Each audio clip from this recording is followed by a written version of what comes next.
Harry Potter की कहानी के पिछले भाग में हमने सुना कि हैरी क्विडिच खेलने के लिए पहुंच गया है और बहुत अच्छा क्विडिच का गेम चल रहा है। इतना अच्छा कि सारे के सारे धावक और खिलाड़ी ये भूल गए थे कि उन्हें करना क्या था। वो तो बस बीच हवा में खड़े होकर गेम देख रहे थे। अब आगे की कहानी सुनते हैं। हैरी हिग्स से अधिक तेज था।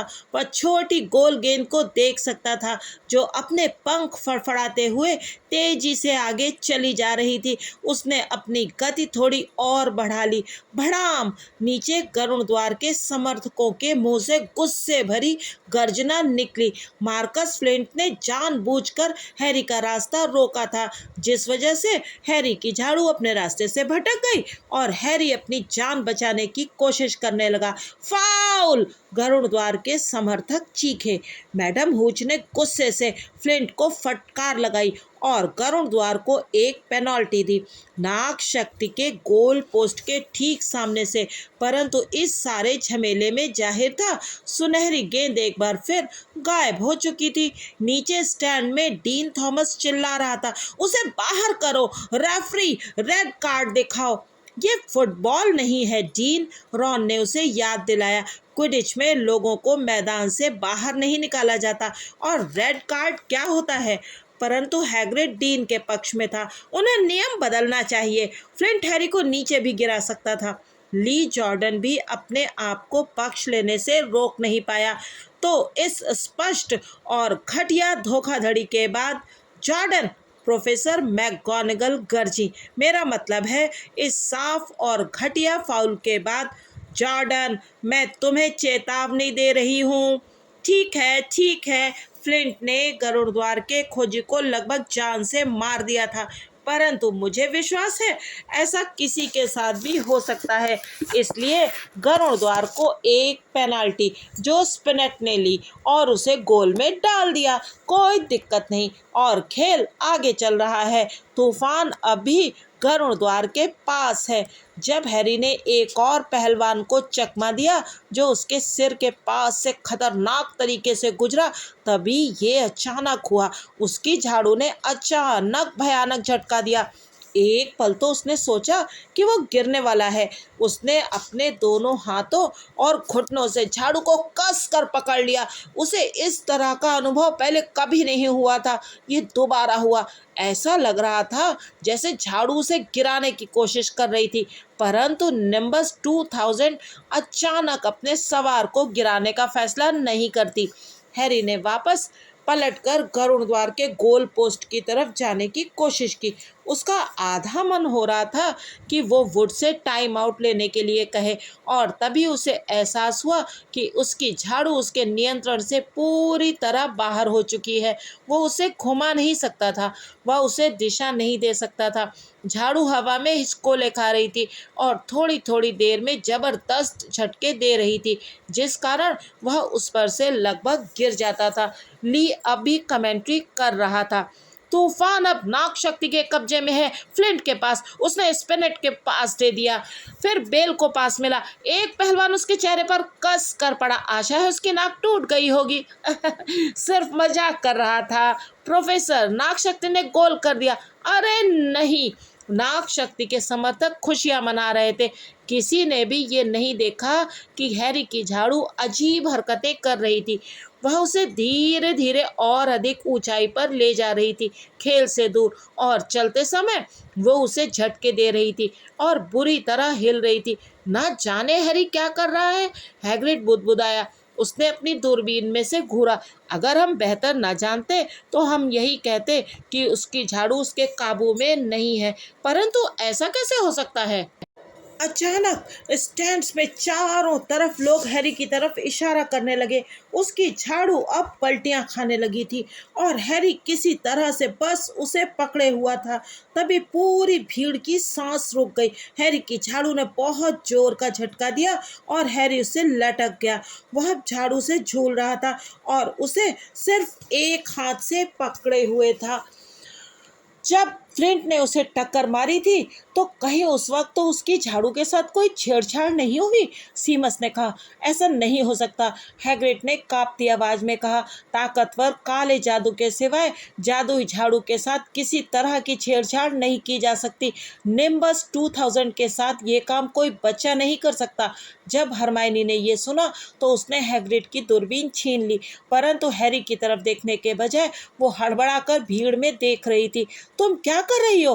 रॉन ने पूछा, जिसका चेहरा सफेद पड़ गया था। मैं जानती थी, हरमाइनी ने हाँफते हुए कहा। स्नेप की तरफ देखो। रॉन ने दूरबीन ली। स्नेप उनके सामने वाले स्टैंड में बीच में बैठा हुआ था। उसने अपनी आंखें हैरी पर जमा रखी थी और वो धीमे धीमे लगातार कुछ बुदबुदा रहा था।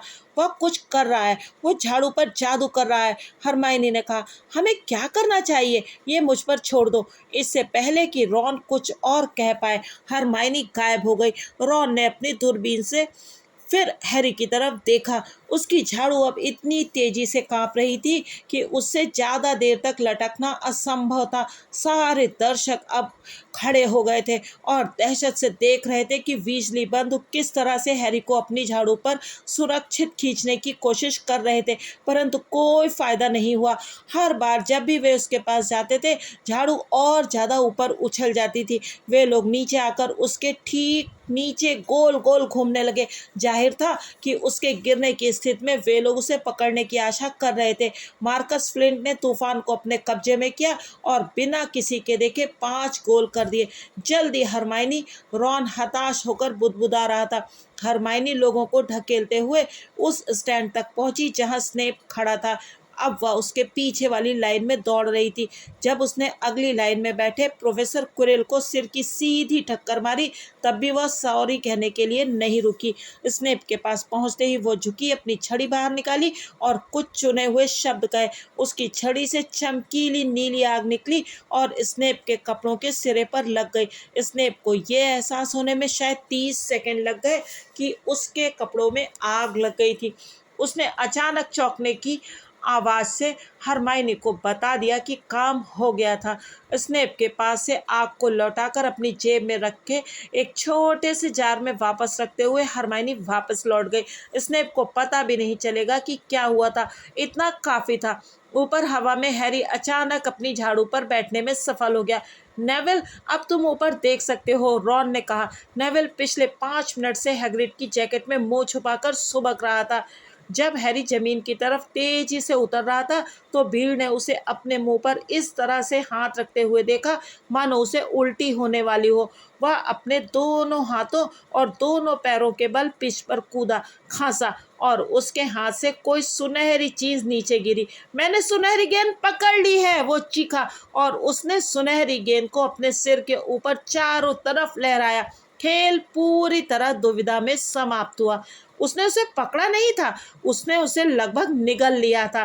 नाग शक्ति का कप्तान फ्लिंट 20 मिनट बाद भी खींच रहा था, परंतु इससे कोई अंतर नहीं पड़ा। हैरी ने कोई नियम नहीं तोड़ा था और ली जॉर्डन अब भी खुशी खुशी चिल्लाकर परिणाम बता रहा था। गरुड़ द्वार 60 के मुकाबले 170 पॉइंट से जीत गया था। हैरी ने इस बारे में कुछ भी नहीं सुना। वह तो हैग्रिड की झोपड़ी में रॉन और हरमाइनी के साथ बैठकर कड़क चाय पी रहा था।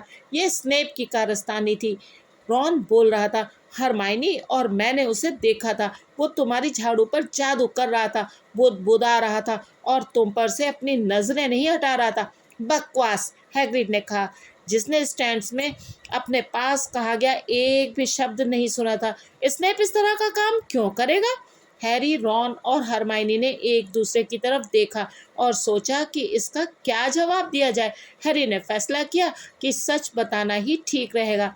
मैंने उसके बारे में एक राज जान लिया है, उसने हैग्रिड से कहा। उसने हैलोवीन के दिन 3 सिर वाले कुत्ते के पार जाने की कोशिश की थी, जिसने उसे काट लिया। हमें लगता है कि स्नेप वो चीज चुराने की कोशिश कर रहा था जिसकी वो कुत्ता रखवाली कर रहा है। हैग्रिड के हाथ से चाय की केतली गिर गई। तुम फ्लफी के बारे में कैसे जानते हो? उसने कहा। फ्लफी? हाँ, वो कुत्ता हमारा है। हमने उसे एक ग्रीक आदमी से खरीदा था जिससे हम पिछले साल बियर बार में मिले थे। हमने उसे डम्बलडोर को रखवाली करने के लिए उधार दिया है। हाँ, हैरी ने उत्सुकता से पूछा। अब हमसे और कुछ मत पूछो, हैग्रिड ने रूखेपन से कहा। ये बहुत खुफिया है, परंतु स्नेप उसे चुराने की कोशिश कर रहा है। बकवास, हैग्रिड ने दोबारा कहा। स्नेप हॉगवर्ट्स के टीचर हैं, वे इस तरह का कोई काम नहीं करेंगे। तो फिर उसने हैरी को मारने की कोशिश क्यों की? हरमाइनी चीखी। दोपहर की घटनाओं ने निश्चित रूप से स्नेप के बारे में उसके विचार बदल दिए थे।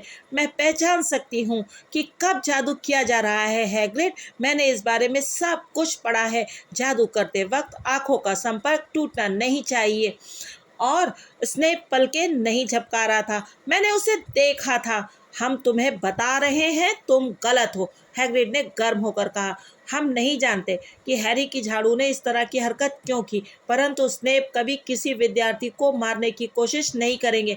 अच्छा, अब तुम तीनों हमारी एक बात सुनो। तुम उन चीज़ों में अपनी टांग फंसा रहे हो जिनसे तुम्हारा कोई लेना देना नहीं है। ये खतरनाक है। तुम कुत्ते के बारे में भूल जाओ। इस बारे में भूल जाओ कि वो किस चीज़ की रखवाली कर रहा है। ये तो प्रोफेसर डम्बलडोर और निकोलस फ्लैमेल के बीच का मामला है।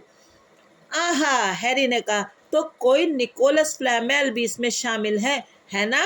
मुंह से ये बात निकल जाने के कारण हैग्रिड खुद से बहुत नाराज लग रहा था। तो हैरी ने गेंद पकड़ ली थी और गरुड़ द्वार ये क्विडिच का गेम जीत गया था। अब अगले भाग में जानेंगे कि हैरी सहवाग के दर्पण को देखकर क्या करता है।